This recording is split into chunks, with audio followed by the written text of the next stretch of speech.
Roar cinemas வழங்கும் இன்றைய முக்கிய செய்தி தொகுப்புகளை பார்க்கலாம். தமிழகத்தில் சட்டமன்ற தேர்தல் களம் உச்சக்கட்ட பரபரப்பை எட்டியுள்ளது. வேட்புமனு தாக்கலுக்கு இன்னும் 2 நாட்களே உள்ள நிலையில் இன்று மாநிலம் முழுவதும் முக்கிய தலைவர்கள் சூறாவளி பிரச்சாரத்தில் ஈடுபட்டு வருகின்றனர்.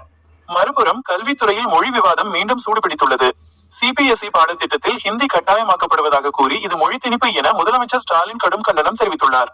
தேசிய பாதுகாப்பு துறையில் இந்தியா ஒரு மைல்கல்லை எட்டியுள்ளது. கடந்த நிதியாண்டில் பாதுகாப்பு ஏற்றுமதி 38,424 கோடி ரூபாயாக உயர்ந்து புதிய சாதனை படைத்துள்ளது. இதன் தொடர்ச்சியாக இன்று இந்திய கடற்படையில் அதிநவீன INS தாராகிரி போர்க்கப்பல் முறைப்படி இணைக்கப்படுகிறது. இறுதியாக தேர்தல் காலங்களில் எழும் சமூக ஆர்வலர்களின் முக்கிய குரல் ஒன்றை நாம் கவனிக்க வேண்டும்.